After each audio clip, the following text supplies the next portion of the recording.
नमस्कार, मैं हूं आपके साथ सुनील कुमार शर्मा और आप देख रहे हैं न्यूज जन आवाज।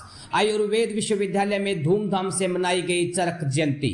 जोधपुर मीडिया प्रभारी धीरेन्द्र भाटी की ground report. Doctor Sarvepalli Radhakrishnan Rajasthan Ayurveda विश्वविद्यालय के कुलपति प्रोफेसर वैद्य प्रदीप कुमार प्रजापति के मार्गदर्शन में post graduate institute of Ayurveda के मौलिक सिद्धांत विभाग द्वारा चरक जयंती के अवसर पर चरक सप्ताह 2024 मनाया जा रहा है। इस सप्ताह के अंतर्गत कई प्रकार की गतिविधियों का संचालन किया जा रहा है। इसी श्रेणी में आज विश्व आयुर्वेद परिषद की जोधपुर इकाई एवं मौलिक सिद्धांत विभाग के संयुक्त तत्वाधान में महाविद्यालय के सभागार में महर्षि चरक जयंती समारोह मनाया गया। इस अवसर पर विश्वविद्यालय के छात्रों, अध्यापकों और आयुर्वेद के विशेषज्ञों ने मिलकर महान आयुर्वेदाचार्य चरक की जयंती को बड़े हर्षोल्लास के साथ मनाया। कार्यक्रम की शुरुआत दीप प्रज्वलन और चरक संहिता के पवित्र श्लोकों के उच्चारण के साथ हुई। कार्यक्रम की अध्यक्षता कर रहे विश्व आयुर्वेद परिषद के राष्ट्रीय अध्यक्ष प्रोफेसर डॉक्टर गोविंद साय शुक्ल ने चरक के योगदान को याद करते हुए कहा कि चरक ने न केवल आयुर्वेद को वैज्ञानिक आधार प्रदान किया बल्कि चिकित्सा क्षेत्र में भी एक नई क्रांति की शुरुआत की। इस अवसर पर कई महत्वपूर्ण व्याख्यान और संगोष्ठियों का भी आयोजन किया गया, जिसमें विभिन्न आयुर्वेद विशेषज्ञों ने चरक के सिद्धांतों और उनकी आधुनिक चिकित्सा में प्रासंगिकता पर विचार विमर्श किया। चरक सप्ताह 2024 के चेयरमैन एवं मौलिक सिद्धांत के विभागाध्यक्ष प्रोफेसर देवेंद्र सिंह चाहर ने महर्षि चरक की जीवनी पर विस्तृत प्रकाश डालते हुए कहा कि आचार्य चरक आयुर्वेद के महान वैज्ञानिक रहे हैं। चरक का आयुर्वेद में महत्वपूर्ण योगदान है और उनकी जयंती पर हम उनके योगदान को याद करते हैं और उनके सिद्धांतों को अपनाने का संकल्प लेते हैं। उन्होंने आचार्य चरक द्वारा बताए दिनचर्या, ऋतुचर्या एवं निरोगी जीवन जीने के सूत्रों पर विस्तृत प्रकाश डाला। इस अवसर पर विश्वविद्यालय की विश्व आयुर्वेद परिषद इकाई द्वारा प्रतिवर्ष नशे के प्रति आमजन में जागरूकता के उद्देश्य से पोस्टर विमोचन किया गया। इस अवसर पर post graduate institute of Ayurveda के प्राचार्य प्रोफेसर महेंद्र कुमार शर्मा, विश्व आयुर्वेद परिषद के उपाध्यक्ष डॉक्टर राकेश कुमार शर्मा, शिक्षक प्रकोष्ठ प्रभारी प्रोफेसर गोविंद गुप्ता, कोषाध्यक्ष डॉक्टर राजाराम अग्रवाल, द्रव्य गुण विभागाध्यक्ष प्रोफेसर चंदन सिंह, उप कुल सचिव डॉक्टर मनोज अदलखा, सह आचार्य डॉक्टर शोराम शर्मा, बाल रोग विभागाध्यक्ष डॉक्टर हरीश कुमार सिंहल, डॉक्टर रामेश्वर लाल डूडी, डॉक्टर प्रवीण कुमार, डॉक्टर हेमंत राज पुरोहित एवं छात्र छात्राएं उपस्थित रहे। कार्यक्रम का संचालन डॉक्टर संकल्प शर्मा ने किया। अंत में CHRD निदेशक एवं विश्व आयुर्वेद परिषद के उपाध्यक्ष डॉक्टर राकेश शर्मा ने धन्यवाद ज्ञापित किया। जोधपुर मीडिया प्रभारी धीरेन्द्र भाटी की रिपोर्ट के साथ देखते रहिए न्यूज जन आवाज।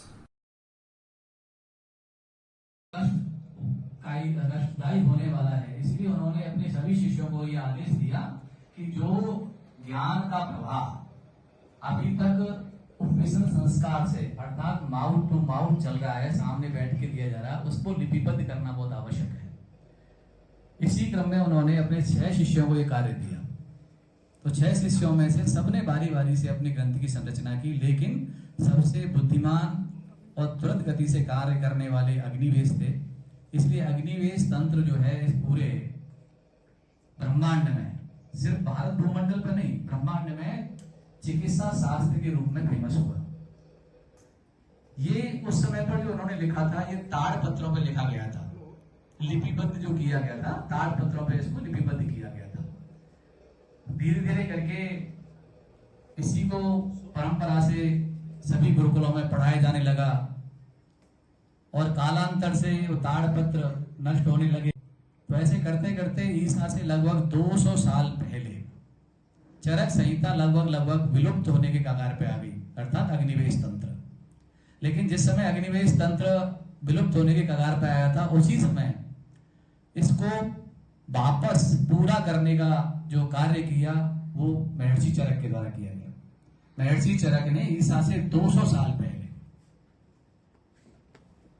चरकंड्य एक स्थान है, स्थान तो चारेक है, चारेक उसका नाम है। ये कोट द्वार से लेकर के जब बद्रीनाथ जाते हैं उत्तराखंड में, तो कोट द्वार से लगभग 40 किलोमीटर की दूरी पर चारेक करके गांव आता है। वहां पर मालिनी नदी बहती है, वहां कंड ऋषि का आश्रम है।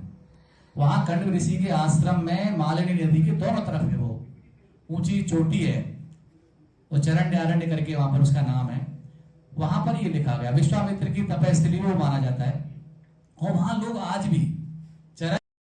तो ऐसे करते करते ईसा से लगभग 2 नहीं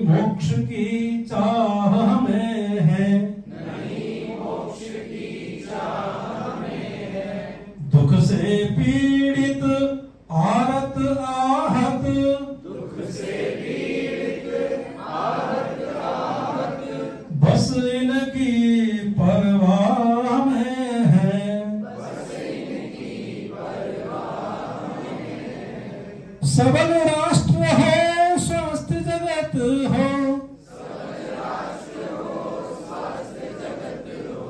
स्नेहामृत का सार न भूले,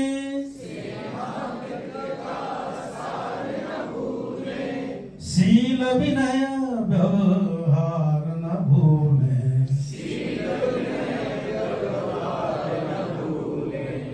सभी सुखी हो सभी निरामय, हम सेवा संकल्प न भूले,